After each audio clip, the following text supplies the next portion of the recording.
Gusto kong malaman nyo na I am only here as your instrument. I am not here for personal ambition.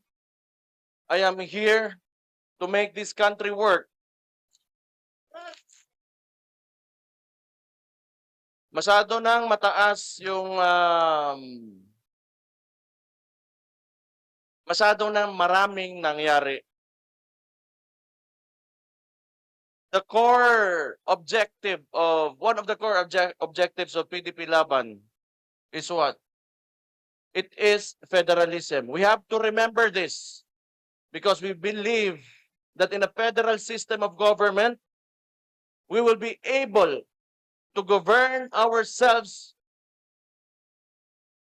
kung paano natin talaga gusto yung direksyon ng ating bansa. Look now, in a unitary system of government, anong nangyayari sa atin? We are paying our taxes. Saan napupunta ang mga buwis natin?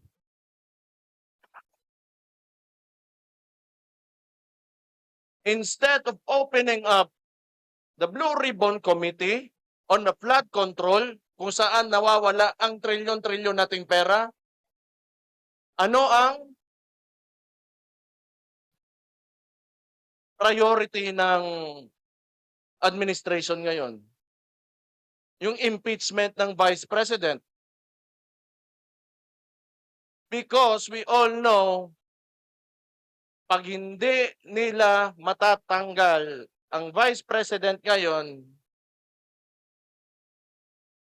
hindi sila makalagay ng presidente nila on the 2028 elections because he is a great threat sa presidency this 2028.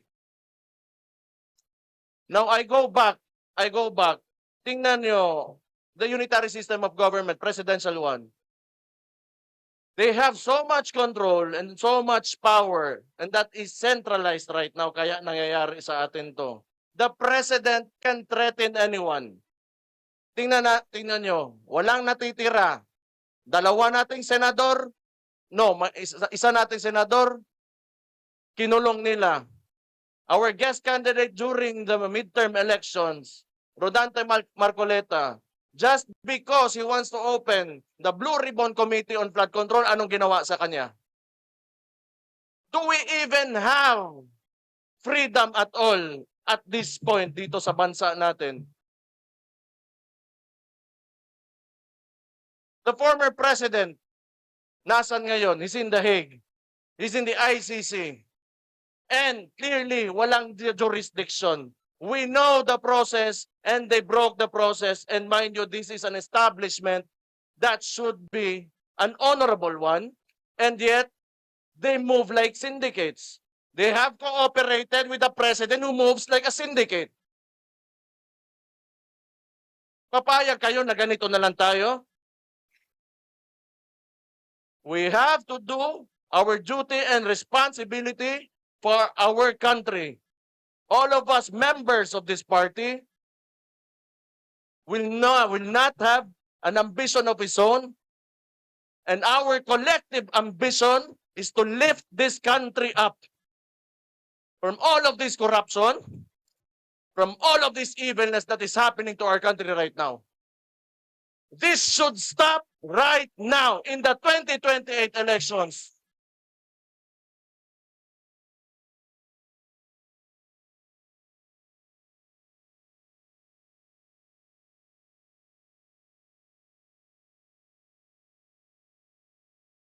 Tama na. Okay na to.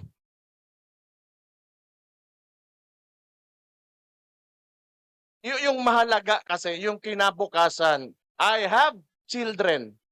You have children. You have grandchildren. What kind of future do you want for these kids? A worst one that we have now, or a better one? So we have to fight. Kahit gaano sila kalaki, makapangyarihan, nasa kanila lahat ng pera, tinatakot nila ang lahat, kinukulong nila ang lahat, hindi tayo titigil hanggat sa hindi tayo mauubos. Pero mauna muna kayo ha, ako na last kulong.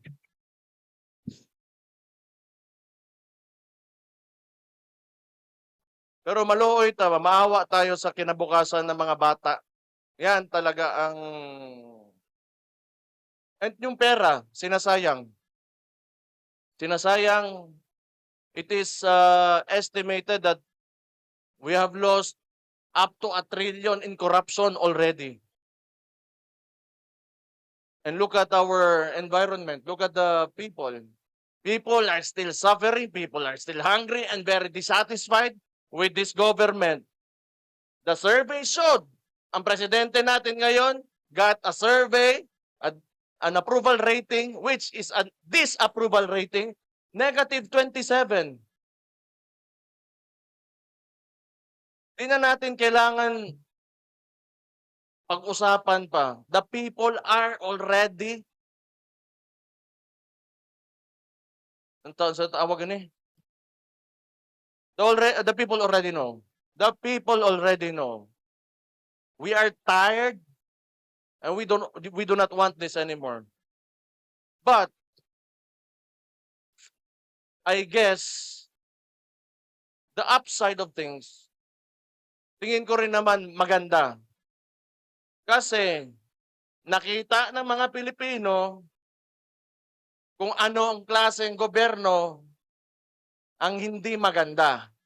They have contrast to what former President Rodrigo Duterte did to this country when he was president. And he made this country great. He made us Filipinos proud of our country. So which is good contrast. Ngayon, pag upo ni Bangag, ano nangyari?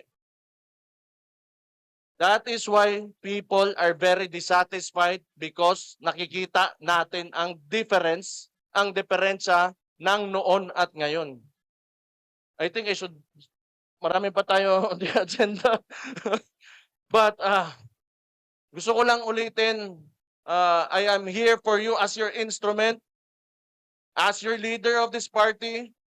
Kung anong gusto nyo ang direksyon na susundin natin, I will listen to you. Kung tingin nyo anong ikakabuti para sa ating partido, ikakabuti ng ating bansa, ikakabuti sa atin, ng mga sarili natin at sa mga pamilya natin, I will listen to you. This should be a collective effort. Lahat tayo magkaisa. I really value unity. Kailangan natin magkaisa. Kung may problema, may kailangan kayong ipaabot sa akin as president of this party, let me know.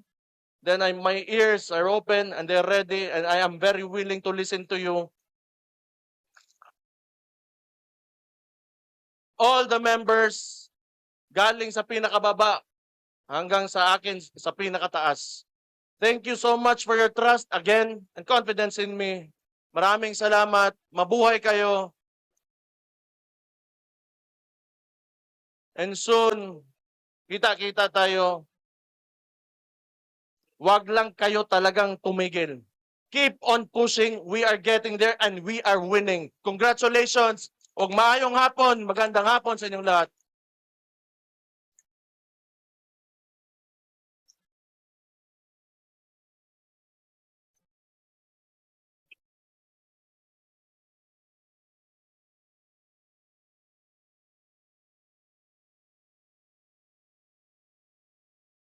Thank you.